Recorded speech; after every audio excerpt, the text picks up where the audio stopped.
तो praise the Lord, सबको जय मसीह की।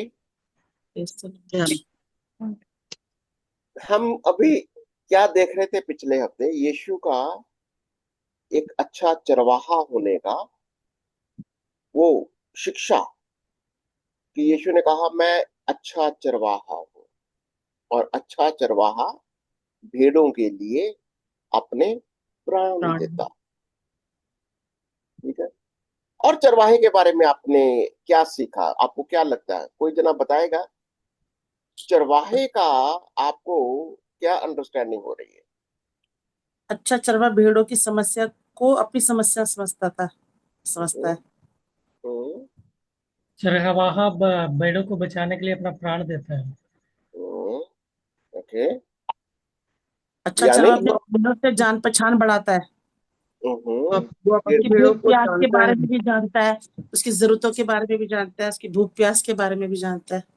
हम्म, अच्छा चरवाहा चरवाहा अपनी भेड़ को खोने नहीं देता, खो जाए तो उसको ढूंढ निकालता है। ओ अपनी जान को भी, अपनी जान को भी खतरे में डालते हुए बचाता है। उसको बचाता है। यानी अपनी जान की भी परवाह नहीं करता। और ये भी यीशु ने क्या और दावा किया कि मैं तुम्हारे पिता को लिए जान क्या करूंगा? जान दे। जान बलिदान दूंगा, और तीसरे दिन मैं जी भी उठूंगा। एक अच्छा चरवाहा ही हूं मैं। अच्छा चरवाहा भी हूं मैं, और तुम्हारे लिए जान भी दूंगा, बलिदान भी दूंगा, और मैं फिर तीसरे दिन मुर्दों में से जी भी उठूंगा। जिस सर वर्ष 17 के अंदर लिखा हुआ है, जैसे हम्म, पिता इसलिए मुझसे प्रेम रखता है कि मैं अपना प्राण देता हूँ और उसे फिर ले लूं। हम्म, अपनी भेड़ों ये के लिए, अपनी अपनी चारागाह की भेड़ों के लिए वह प्राण देता है और उसे परमेश्वर पिता को देता है और फिर वो ले भी लेता ओके, ठीक है। तो ये सारी बातें हमने पिछली बार देखी थी। और ये करने के बाद जब यीशु को क्रूस पर चढ़ा दिया गया, और वो हमने देखा था कि यीशु को अ, उसने अपनी घोषणा भी कर दी, इस मंदिर को ढा दो। याद है वो आए, इस मंदिर को तो ढा दो और मैं इसे तीसरे दिन फिर तीसरे खड़ा दिन कर में दूंगा। खड़ा कर और दूंगा। हम्म, यूहन्ना सच्ची 19 हाँ। यीशु ने यूहन्ना उनको कहा, दो यीशु का ने उनको उत्तर दिया, इस मंदिर को ढा दो और मैं इसे 3 दिन में खड़ा कर दूंगा। तो यानी यीशु ने किसकी बात करी थी?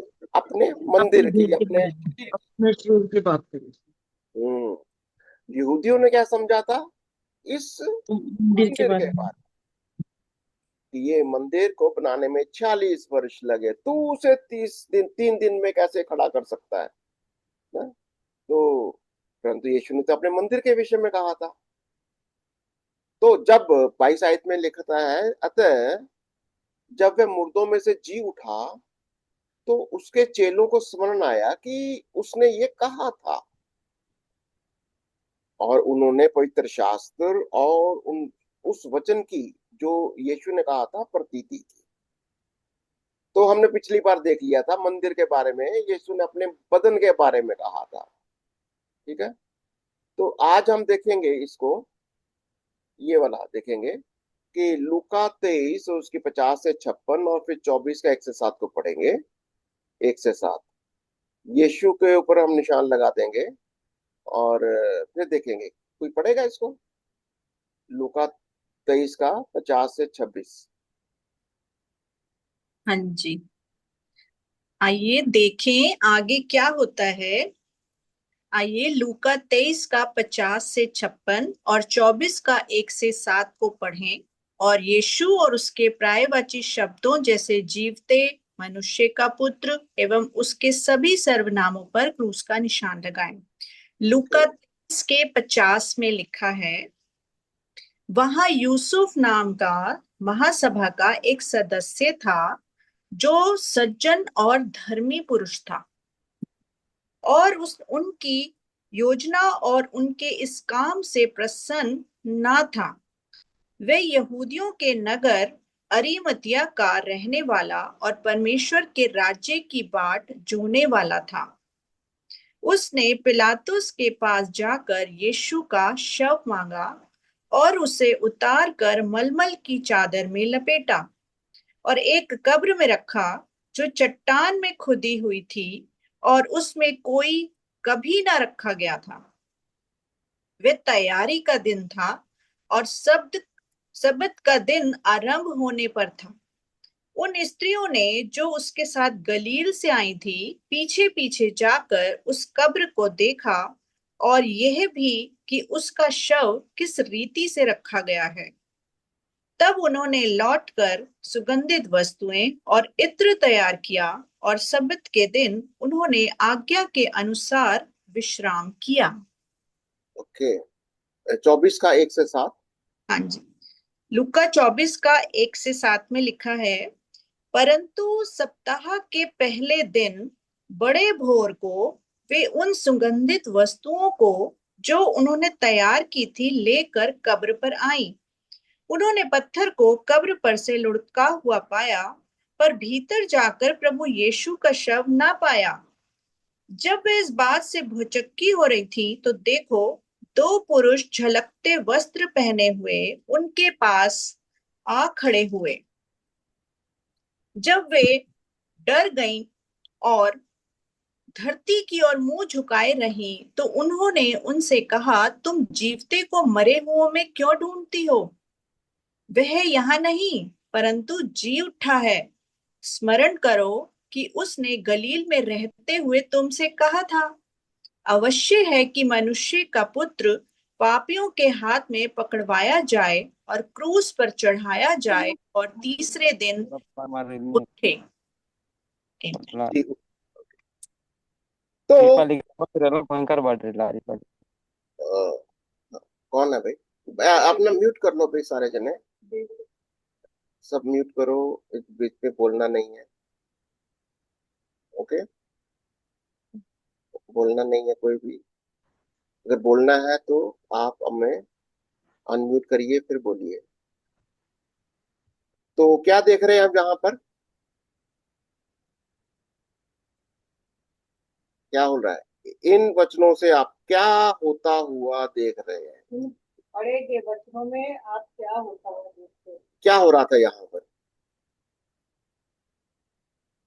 यूसुफ नाम का एक सदस्य है जो महासभा का सदस्य है, हम्म,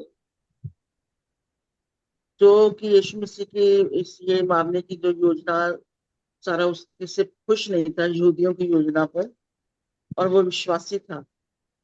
यहाँ लिखा हुआ जो, हाँ, परमेश्वर के राज्य की बाट जोहने वाला था। इससे या पता दूसरे चलता है कि शब्दों में हम कह सकते हैं कि यहूदी लोग यीशु को, हालांकि देखो यीशु का संदेश बड़ा क्लियर था, ये परमेश्वर की ओर से उसका मसीहा, वही मसीहा है, वो बलिदान है, वो बनकर आया है। यहां तक कि पिलातूस को भी ये बड़ी क्लियर बात कर दी थी कि मैं परमेश्वर का पुत्र, मैं राजा हूं, मैं I am the son of God, परमेश्वर का पुत्र हूं मैं। और वो पवित्र शास्त्रों के अनुसार वो बिल्कुल क्लियर है, सब लोग समझ गए। पर लेकिन ये देखो, ये जो जन था, मतिया जिसका नाम है, यूसुफ नाम का एक सज्जन, ये महापुरुष, ये बड़ा धर्मी था और उनसे प्रसन्न नहीं था। किनसे? यहूदियों से उनकी ये जो, उनकी जो चाल चल रहे थे कि यीशु को ग्रहण नहीं कर रहे, यीशु को मसीहा करके मान नहीं रहे और उसको मार डाल रहे हैं, उसको क्रूस पर चढ़ा रहे हैं। अब बिल्कुल वो विश्वास कर रहा है कि यीशु आने वाला राजा, परमेश्वर के राज्य को, वो की बाट को वो जो रहा है। अब सोचो कि ये जो यूसुफ है, ये इसका माइंड बड़ा क्लियर है कि विश्वास करता है कि यही मसीहा है, पर कहीं ना कहीं उसके माइंड के अंदर वो दुखी है क्योंकि यीशु मार डाला गया। अब हो सकता है कि उसको बहुत क्लैरिटी ना हो इस बात की कि वो जी भी उठेगा, ये उसके माइंड में हो। हाँ, हो सकता है, क्योंकि बाकी के चेलों को भी नहीं थी कि ये वाली क्लैरिटी कि यीशु अभी उसके वायदे के अनुसार, वचन के अनुसार वो जी उठेगा। पर लेकिन जो भी अधूरा ज्ञान था उसके पास, वो बड़े दुखी मन के साथ पिलातूस के पास जाता है। और पिलातूस के पास जाकर क्या करता है वो?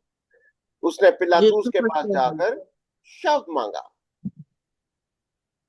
एक चीज तो ठीक है, वो सारी बातें कि वो शव मांगने के लिए गया था। आपको कोई और बात समझ में आती है कि यहाँ पर जब वो शव मांगने के लिए गया, क्या प्रूव करता है? सचमुच में यीशु मारा गया है ये। यीशु मारा गया। ये कोई कहानी नहीं है। यीशु की मृत्यु सचमुच उस समय के सरकारी अधिकारियों के, डिक्लेयर है। उनके कागजों में, उनकी किताबों में रिकॉर्डेड है।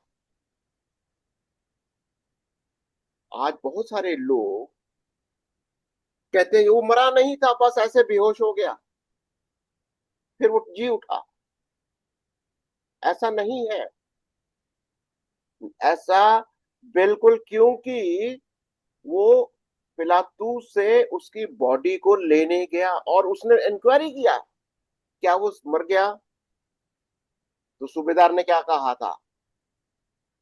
ये सचमुच परमेश्वर का पुत्र है। सचमुच में परमेश्वर का पुत्र था।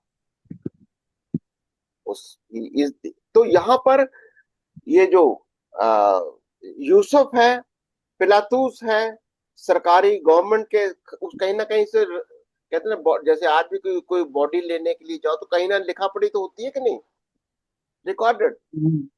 लाश दी गई, उसकी लाश को वो लेकर आया। अब उस लाश को लेकर, उसकी बॉडी को लेकर उन लोगों ने क्या किया?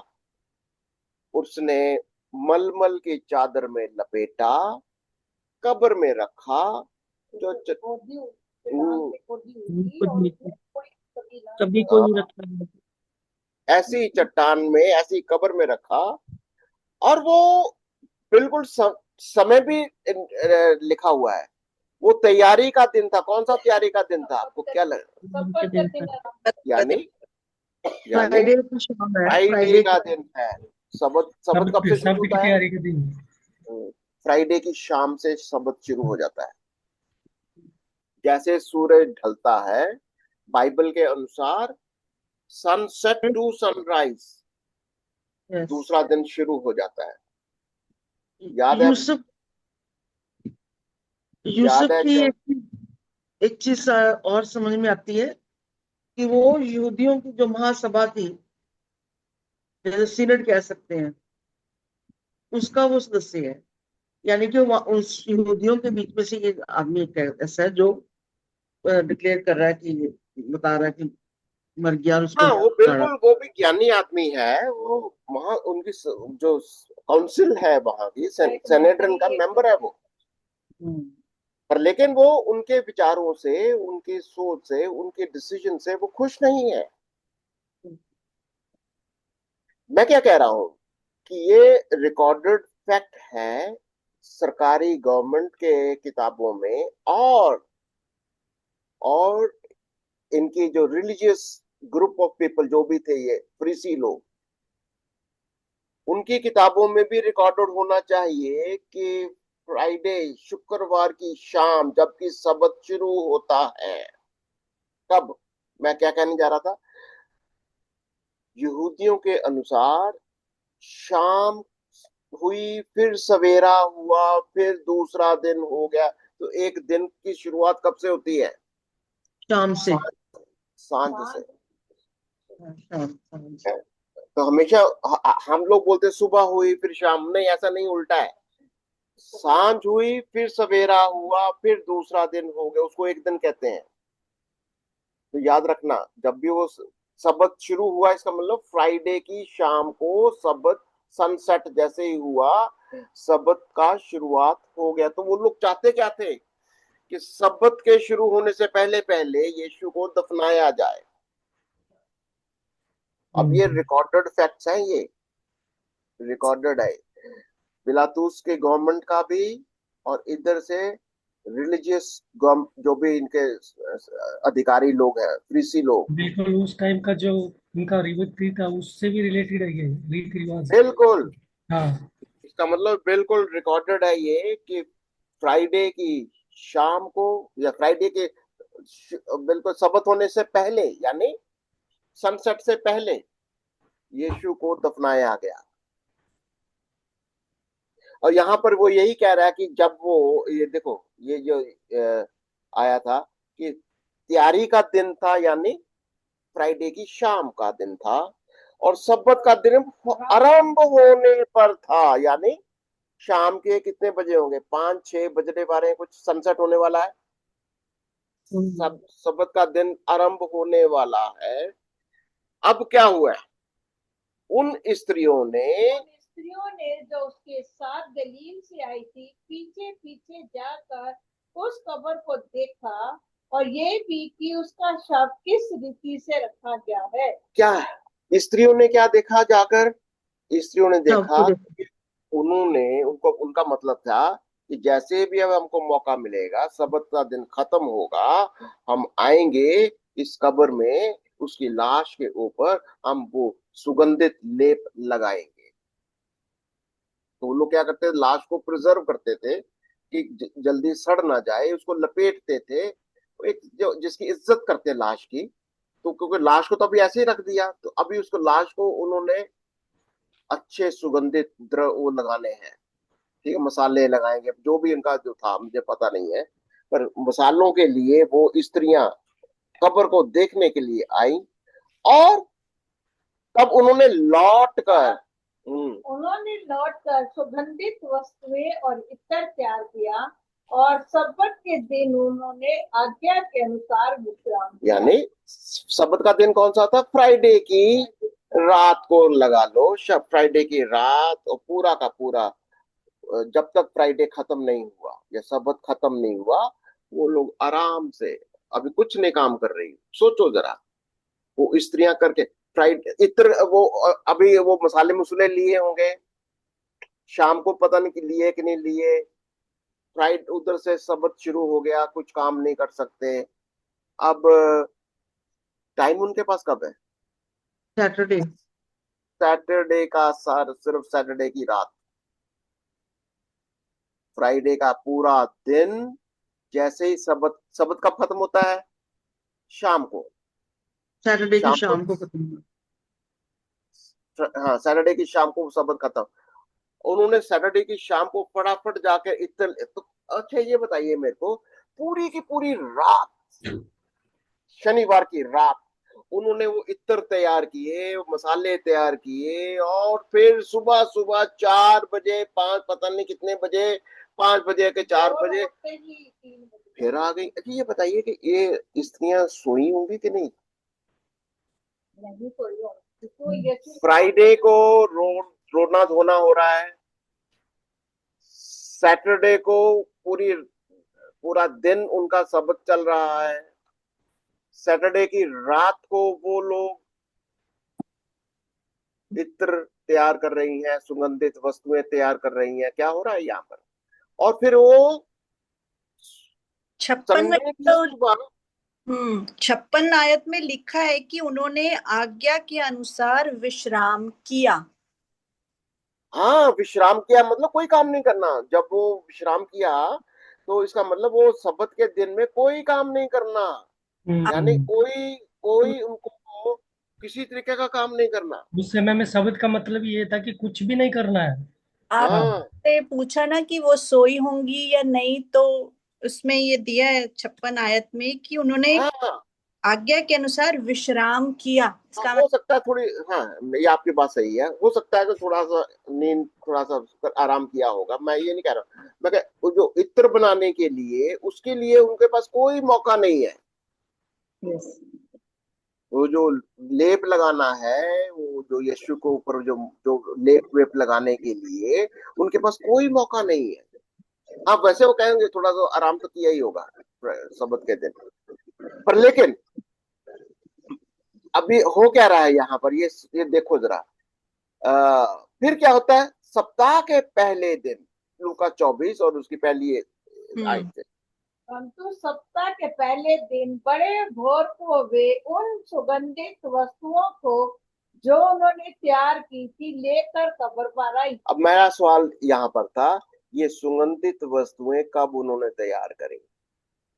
हाँ, ये उसी समय में तैयार किया उन्होंने।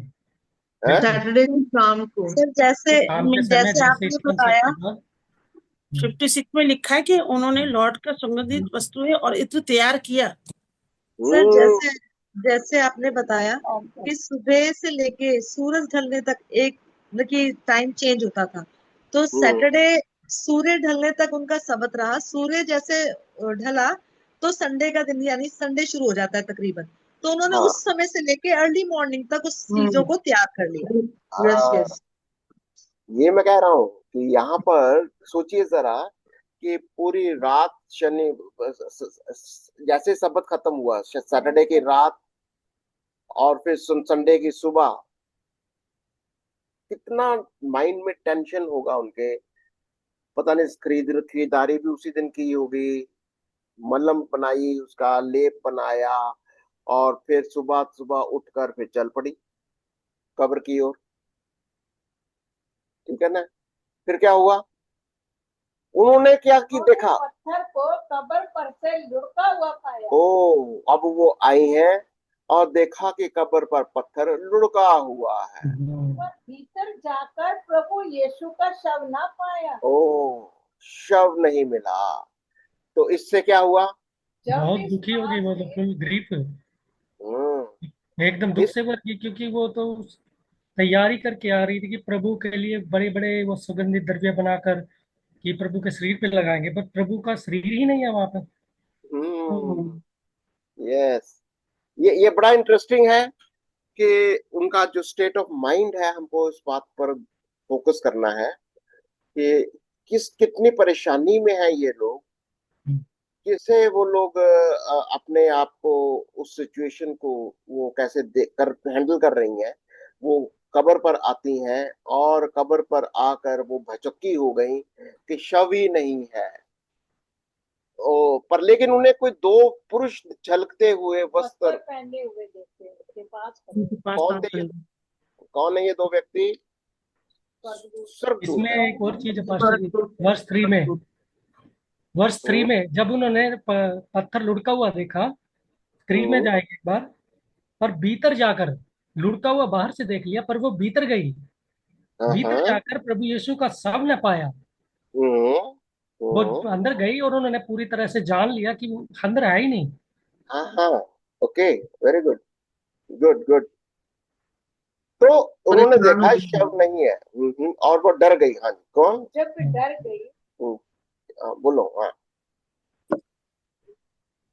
हम्म, जब जब वे डर गई और धरती की ओर मुंह झुकाए रही, तो उन्होंने उनसे कहा, तुम जीते को मरे हुओं में क्यों ढूंढती हो? कौन बोल रहे हैं ये दो पुरुष? स्वर्गदूत। स्वर्गदूत बोलते हैं कि तुम जीवते को मरे हुओं में क्यों ढूंढती हो, वे यहाँ नहीं है। नहीं, परंतु जी उठा है। हम्म, स्मरण करो कि उसने गलील में रहते हुए तुमसे कहा था। देखा, उसको याद भी दिलाया कि और अवश्य है कि मनुष्य का पुत्र पापियों के हाथ में पकड़वाया जाए और क्रूस पर चढ़ाया जाए और तीसरे दिन जी उठे। ये क्या, कौन बोल रहा था? प्रभु यीशु। स्वर्गदूत बोल रहे हैं। हम्म। तो ये टोटल स्टोरी आपको दिखाई दे रही है। इन वचनों में क्या होता हुआ देख रहे थे? इन पढ़े गए वचनों में आप क्या होता वो देखते ठीक हैं। है। तो स्त्रियों ने सप्ताह के पहले दिन रविवार को सुबह सुबह क्या पाया, क्या देखा? क्रम अनुसार घटी घटनाओं को। क्या बच्चे को लुढ़का हुआ पाया। का शब्द, ओके। यीशु वहां नहीं है। हम्म, शब्द था वहां पर। यीशु नहीं। का शव नहीं पाया। दो ओके। पुरुषों को देखा, एक को यहाँ एक की साइड में, एक पैरों की साइड में। हम्म। यहाँ पर ओके। तीन बातें हुई हैं ऑब्जर्व करने वाली। पहले हम्म। स्त्रियां पूरी तरह से तैयार होकर आई, जो उन्होंने पूरे रात भर में, हम्म। तो वो देखती आकर कि पत्थर लुढ़का हुआ है, क्योंकि उनको पता था कि कब्र जो है वो बिल्कुल वो देख रेख में की गई है, वहां पर पहरेदार लगाए गए हैं, उनको इस बात का मालूम था। हम्म। लेकिन पत्थर जब उन्होंने देखा कि है नहीं, तो वो पहले तो उसको देख के ही एकदम से उनका माइंडसेट वो एकदम घबरा गई, ये क्या है। फिर हम्म। वो अंदर गई, देखा कि सब है ही नहीं। हम्म। फिर वो बिल्कुल डर गई, और बाहर की तरफ जब आने लगी तो देखा था कि दो लोग हैं। हम्म। दो लोग, उनको लगे कि ये तो कोई मामूल है, लेकिन जब उन्होंने बताया तो उनके वो समझ से बाहर भी था। लेकिन एक चीज यहाँ पर फोकस करने वाले पास से बहुत गहरे से जानने की बात है। यहाँ पर जो लिखा है इसमें, जब वे डर गई और धरती की ओर मुंह झुकाई रही, क्योंकि जब वो हम्म। दो पुरुष जिनको वो जानती नहीं थी, अनजान थे, और वो चमकीले वस्त्र वाले थे, तो उनसे वो डर गई और उनकी देख भी नहीं सकी। तो उन वो क्या बोलते हैं यस। स्वर्गदूत, तुम जीवते को मरे हुए में क्यों ढूंढती हो? वह यहाँ स्वर्गदूतों की नहीं जवाब। परंतु जी उठा है। स्मरण करो कि उसने गलील में रहते हुए तुमसे क्या कहा था। यहाँ पर वो जो भविष्यवाणी पहले से हो चुकी है, जो ठहराई गई बात है, वो उनको बिल्कुल भविष्यवाणी बता रहे हैं कि ये तो होना ही था, ये तय था। बिल्कुल। यानी कि यीशु मसीह के जी उठने की घोषणा स्वर्गदूत भी कर रहे हैं। हम्म, यीशु जो मर गया था, अपने वचन के अनुसार जो पहले वो लोगों से कह रहा था, पवित्र शास्त्र के अनुसार यीशु मुर्दों में से जी उठा। ठीक है। तो फिर क्या हुआ स्त्रियों, ये जो स्त्रियों ने दो मनुष्य के रूप में स्वर्गदूत को देखा। उन स्वर्गदूतों ने स्त्रियों से क्या पूछा? क्या पूछा था? तो तुम किसे ढूंढती हो? तुम किसे ढूंढती हो? ओके, क्या पूछा था? ये सवाल था। वह डर गई और उन्होंने उसे कहा, तुम जीवते को मरे हुओं में से में क्यों ढूंढती हो? जीवतों को मरे हुए में क्यों ढूंढ रही हो? हम्म। और लूका 24 का 5 6 7 में स्वर्गदूतों ने स्त्रियों को क्या स्मरण कराया? ये याद रखो कि उन्होंने कहा था कि 24 का 5 6। अवश्य मनुष्य का पुत्र मारा जाएगा, कारागर तीसरे दिन जीत जाएगा। हम्म, तो ये बात यीशु स्वर्गदूतों ने इस बात की घोषणा करी। ओहो। तो क्या टोटल टोटल पिक्चर क्या बनती है? 7 में क्या लिखा? अवश्य। हाँ, बिल्कुल कंपलसरी था ये तो, बिल्कुल भी कहते हैं कि इसको चेंज नहीं किया जा सकता, अवश्य लिखा है यहाँ पे, इट शुड बी। रोमी सरकार को पता चल गया, हाँ। वो जो धर्म के गुरु हैं उनको पता चल गया कि क्योंकि उनका भी एक रिप्रेजेंटेटिव यूसुफ है, वो भी आ गया। स्वर्गिक स्थानों के स्वर्गदूत, वहां पर भी घोषणा हो गई।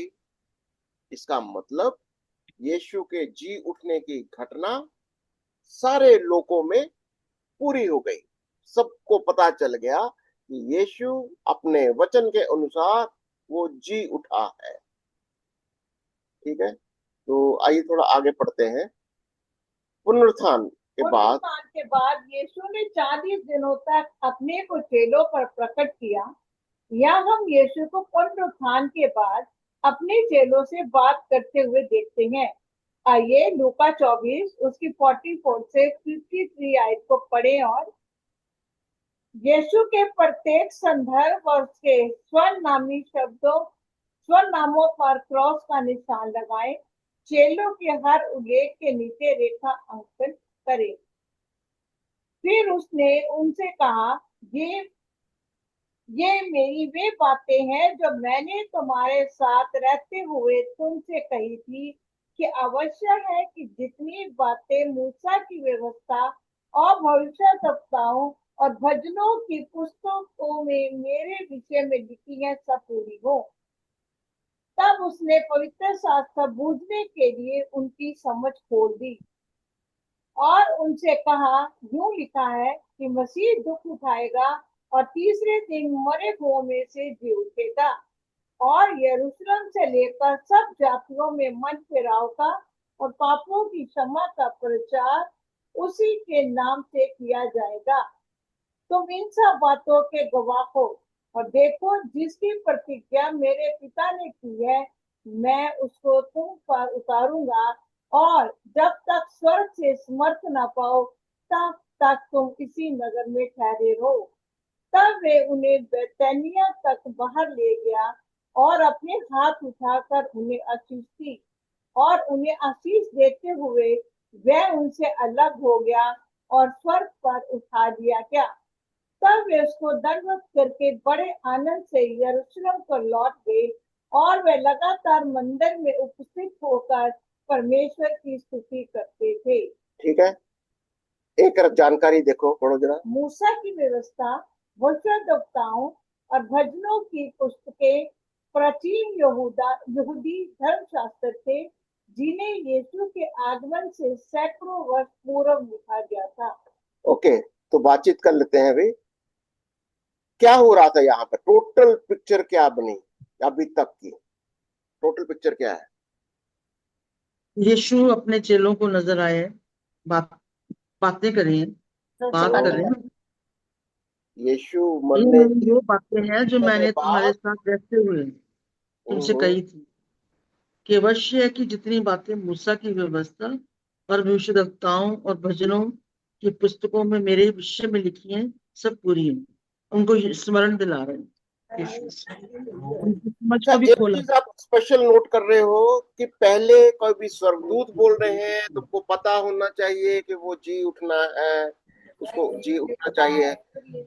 नहीं समझ में आ रहा, पर लेकिन जब यीशु बोल रहा है तो उनकी समझ खुल गई। हाँ, समझ को खोल दिया। क्या कुछ आइडिया लग रहा है यहाँ पर? 45 में उसने कहा कि उसने पवित्र शास्त्र बूझने के लिए उनकी समझ खोल दी। ओके, क्या समझ में आ गया? यीशु के जी उठने के बाद में कुछ स्पेशल हुआ? हाँ, पवित्र आत्मा शास्त्र समझ आने लगी। तब उसने पवित्र शास्त्र बूझने के लिए उनकी समझ खोल दी। तो कौन समझ खोलता है, ये सवाल है। जब तक यीशु हमारी समझ को नहीं खोलता, हमें प्रभु का वचन, उसकी बातें, उनके जो भी हो रहा है, हमारी इस मानवीय बुद्धि के लिए बहुत मुश्किल है, असंभव।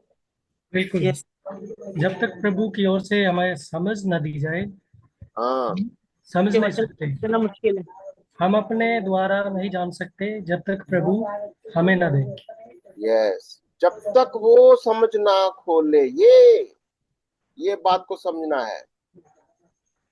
यीशु ने क्या कहा कि मूसा की व्यवस्था, भविष्यद्वक्ताओं और भजनों की पुस्तकों में पहले से ही लिखा है। क्या लिखा है? यीशु ने क्या कहा था उनसे? यही जो 44 वर्ष में लिखा हो, सब बातें पूरी हो। मेरे विषय में जो लिखा है, यीशु मसीह जो कुछ मेरे विषय में लिखा है वह सब पूरा हो। और ये बातें तो पूरी होने वाली हैं, बातें अभी पूरी नहीं हुई है, पूरी होने वाली हैं। और जो सारी समझने की बुद्धि खोलता है वो, उसने पवित्र शास्त्र बूझने के लिए उनकी समझ खोल दी। ये बड़ा इंटरेस्टिंग। बिल्कुल, क्योंकि वो पूरी बातें भूल चुके थे। वो एक सांसारिक, अगर हम थोड़ा गहरे से सोचें, वो एक सांसारिक रीति से जानने की कोशिश कर रहे थे, आत्मिक रीति से नहीं। पर जब प्रभु ने उनको समझ खोली तो वो एकदम से सब कुछ देखने लगे, उनका समझ काम करने लगा। जैसे सर इसमें पहली जो 44 वर्ष पढ़ी है सिस्टर जी ने, तो वहाँ प्रभु यीशु मसीह यही बात बोल रहे हैं कि मैंने ये बातें जो मैंने तुम्हारे साथ रहते हुए तुमसे कही थी। उनको रिमाइंड करवा रहे हैं, दोबारा से स्मरण करवा रहे हैं। यस, बिल्कुल। 45 में यीशु किस बात पर अधिकार देखते हैं? इस किस बात पर अधिकार को देखते हैं। 45 पद को देखो जरा। पवित्र शास्त्र बूझने के लिए उनकी समझ खोल दी। तब उसने पवित्र शास्त्र बूझने के लिए उनकी समझ खोल दी। देखिए, ये बहुत इस बात को बार बार पूछा जा रहा है, इसका कुछ मायना है। क्यों क्यों इस बात को दोहराया जा रहा है? अगर आज हमें परमेश्वर के वचन को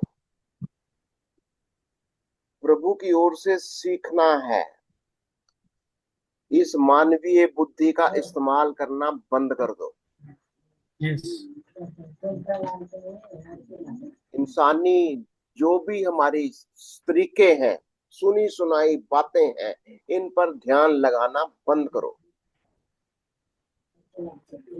जब यीशु मसीह हमारे बुद्धि को, इंद्रियों को, ज्ञान को, समझ को खोलता है, वो सब भेद की बातें हमारे ऊपर प्रकट कर देता है। नहीं तो हमारा ज्ञान सिर्फ सुनी सुनाई बातों पर होता है। एक जगह लिखा है कि यस, जो अपनी समझ का सहारा ना लेना, यस। हम्म, और याकूब की अपनी पत्री में मर्जी भी पर परमेश्वर पर भरोसा रखना। यही यस, कहा, यस, पहला एब्सोल्युटली अध्याय राइट। 1:5 में। ठीक याकूब की है। पत्री पहला अध्याय 1:5 में भी याकूब ने कहा है कि यदि तुम्हारे पास बुद्धि की घटी है तो परमेश्वर से मांगो, वो तुम्हें उदारता के साथ देगा। ये तो बुद्धि की कमी है, कुछ बात समझ में नहीं आती, तो सबसे पहला काम हमारा ये है कि सबसे कि घुटने पर आकर हमेशा दुआ करो। प्रभु से मांगे। जब तक हम प्रभु से नहीं मांगते, हमारी बुद्धि, हमारा ज्ञान, हमारी समझ, पर खास तौर से परमेश्वर का वचन हमें नहीं समझ में आ सकता। यस, और ये एक ऐसा भेद है, प्रभु का वचन एक भेद है जो बहुत सारे स्वर्गीय स्थानों में भी छुपाया गया है। आजकल हम प्रकाशित वाक्य को पढ़ रहे हैं। अगर आप मेरा 5वां रेवलेशन 5 अगर सुनेंगे तो हमने इसके ऊपर डिस्कस किया है कि ये भेद ऐसा है जो मुहर बंद है, सील्ड है। सिर्फ यीशु मसीह ही है जो इस भेद को प्रकट करता है, वही खोलता है। उसी के द्वारा ये सारे भेद खुल जाते हैं। ओके। यीशु के अनुसार पद 47 में पुराने नियम के शास्त्रों ने किस बात की भविष्यवाणी किस बात की भविष्यवाणी हुई थी वर्ष 47 में? यीशु मसीह दुख उठाएगा, तीसरे दिन मरे हुओं में से जी उठेगा,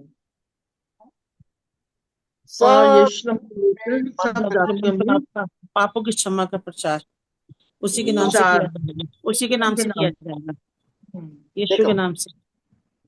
मन फिराव का, पापों की क्षमा का प्रचार किसके नाम से किया जाएगा? यीशु के नाम से। नाम से। अगर कोई ये काम बिना यीशु के नाम से कर रहा है, पश्चाताप करने की बात कर रहा है, पापों की क्षमा की बात हो रही है, पर वो यीशु का स्वर्ग नाम नहीं है। नहीं है। यीशु के नाम के बिना कुछ हो नहीं सकता। जब तक यीशु नहीं, उसके अंदर कुछ नहीं हो सकता। बिल्कुल। तो ये बहुत जरूरी है कि बिना यीशु के नाम के यीशु का प्रचार अधूरा ही नहीं बल्कि बिल्कुल गलत कह सकते हैं। यीशु का प्रचार बिना यीशु के नाम के हो ही नहीं सकता। ओके। यीशु के स्वर्ग में उठाए जाने के बाद चेलों ने क्या किया? क्या किया था वो उन्होंने? लगातार मंदिर में उपस्थित होकर परमेश्वर की स्तुति किया स्तुति किया करते। करते थे। हाँ, लगातार उपस्थित होकर परमेश्वर की स्तुति किया करते थे। ठीक है ना? और यीशु मसीह ने हाथ उठाकर उन्हें आशीष दी और उनसे अलग हो गया और सर पर वो उठा लिया। ठीक है। एक संक्षेप में पढ़ेंगे इसको। इसको कोई जना इसको पढ़ेगा, इसका समरी। इसको वही पढ़ तो यीशु मसीह के जगत में आने से 1000 साल पहले लिखी गई थी। यीशु के शारीरिक रूप से जिलाए जाने की भविष्यवाणी करती है, क्योंकि तू मेरे प्राण को दुलोक में न छोड़ेगा, न अपने पवित्र भक्त को सड़ने देगा। भजन 16 उसकी 10 आई। यीशु का देह ना सड़ा और ना वह मृतकों में से जी उठा। मसीह का प्रेरित पौलुस अपनी एक पत्री में अपने विश्वास के कारण बताते हुए लिखता है कि यदि मसीह मृतकों में से जी नहीं उठा तो हमारा विश्वास व्यर्थ है। ऐसी स्थिति में मसीह पर विश्वास करने वालों की दशा सब मनुष्यों से अधिक दयनीय होती है। परंतु मसीह वास्तव में कब्र से जी उठा। अपने पुनरुत्थान के बाद वह कई लोगों को दिखाई दिया, जो आपने दिए गए बाइबल परिच्छेदों में भी देखा। यीशु के जी उठने का एक प्रमाण उसकी खाली कब्र है। यीशु के पुनरुत्थान ने यह साबित किया कि जो कुछ उसने अपने बारे में कहा वे सब सच था। चेले अपने प्रभु के लिए मरने को भी तैयार थे, क्योंकि उन्होंने जी उठे मसीह को देखा था। तो यीशु का मुर्दों में से जी उठना बहुत बड़ा हमारे विश्वास का, मसीही विश्वास का एक आधार है।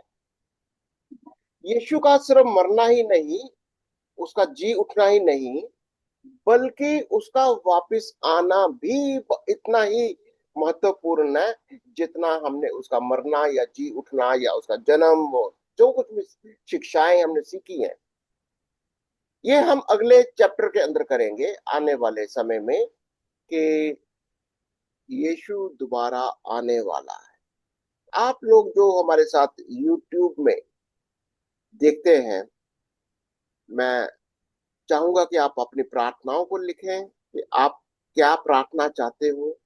आपको अगर कोई भी बात समझ में नहीं आ रही या आप और समझना चाहते हो, अपनी प्रार्थना के विषय, आपकी जानकारियां अपने कमेंट्स में लिखिए।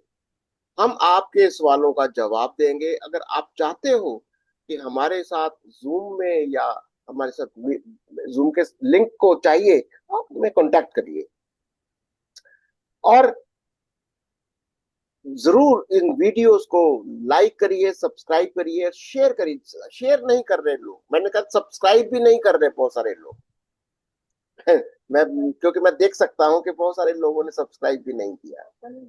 तो हाँ, सब्सक्राइब करने का मतलब और बेल का बटन भी दबाना है, ठीक है। तो सिर्फ अंगूठा ही नहीं दिखाना है। Okay, God bless you. और कोई प्रार्थना का विषय हो तो शेयर करते हैं तो इसका मीनिंग बहुत बड़ा है। हम शेयर करते हैं तो प्रभु का समाचार शेयर कर रहे हैं, समाचार सेवा कर रहे हैं, शेयर करना चाहिए। तो मैं आज जितने भी मेरे कॉन्टैक्ट्स हैं सब में शेयर करूंगा।